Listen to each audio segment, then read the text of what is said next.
All right, the spooky season is here, and today we're going to talk about a really important member of the family, our pets.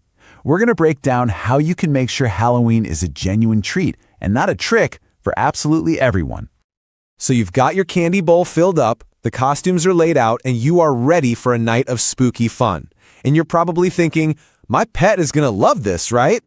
Well, you might want to think again.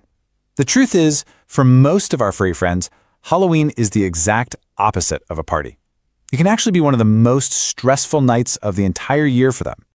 And this is where you can really see the massive disconnect. What we see as fun and exciting is often loud and stressful for them.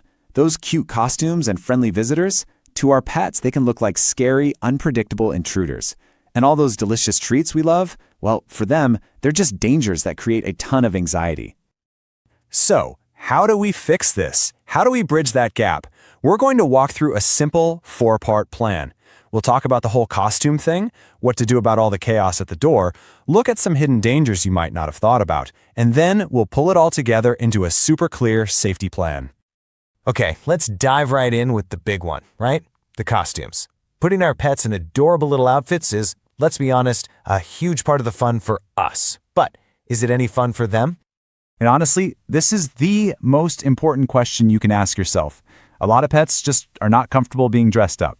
The key is learning to read their body language, because believe me, they are telling you exactly how they feel. Okay, so what are you looking for? It's all about these really subtle signs. A tucked tail, that's a classic. Ears pinned back is another dead giveaway. Constant lip licking or yawning when they're obviously not tired. And if you see those wide whale eyes, where you can see the whites, that is a blaring red siren of stress. Get that costume off, period.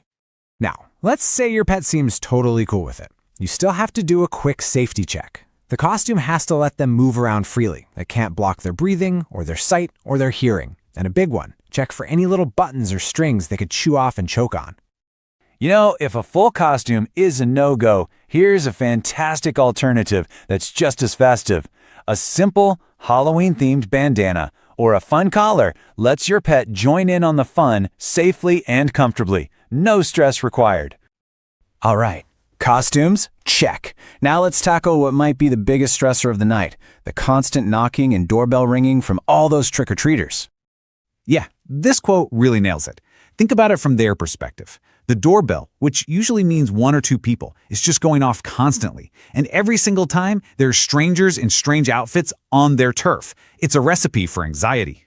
Look, even the friendliest, most easygoing dog on the planet is wired to protect its home. When their safe space is being invaded over and over by people who look and smell weird, that protective instinct can quickly turn into straight-up fear. And a scared dog is an unpredictable dog. So the best thing you can do is create a little safe haven for them. Find a quiet room, maybe a bedroom way in the back. Shut the door, make sure it's secure, toss in their favorite bed and a few toys. And here's a pro tip. Turn on the TV or a white noise machine. It works wonders to muffle all that chaos from the front of the house. Want an even better idea? A total game changer?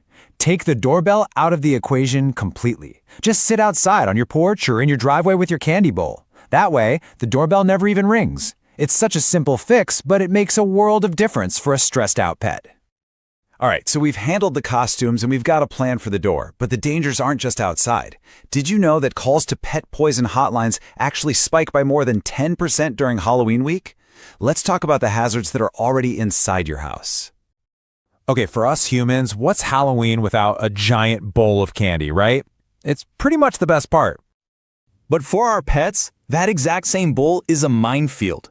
It is not a treat, it's a trick, and a really, really dangerous one. Okay, let's get specific. Chocolate, of course, is the big one we all know about. It's super toxic to dogs. But you also have to be on the lookout for anything with the sweetener xylitol, because that stuff can be fatal. Even things you might not think of, like raisins, can cause kidney failure. And don't forget the wrappers. They can cause choking or major internal blockages. And hey, it's not just the candy you need to worry about. Think about your decorations. That flickering candle in your jack-o'-lantern? A wagging tail can knock that over in a second, and that's a huge fire risk. Those decorative corn cobs? They look like a great chew toy, but they can cause serious intestinal blockages. And make sure all those electrical cords for your spooky lights are tucked away and out of reach. So, I know that sounds like a lot of scary stuff, but here's the good news. Every single one of these things is totally preventable. So let's wrap this all up into your official Halloween safety plan. It's time to be your pet's protector. Think of this as your 4-point checklist for a perfect, safe Halloween. Number 1, put their comfort way ahead of a cute costume. Number 2, create that quiet, safe space for them to chill out in. Number 3, keep all that candy and human treats locked up and out of reach. And number 4, just do a quick pet-proofing sweep of your decorations. And really, that's what it all boils down to. A little bit of prep work is the absolute key to making sure Halloween is safe and happy for the entire family, and that, of course, includes our 4-legged members. So as you get ready for the big night, I'll just leave you with this question. By being your pet's advocate and protector, you're not taking away from the fun. You're making sure that the fun is shared by everyone. Have a safe and happy one.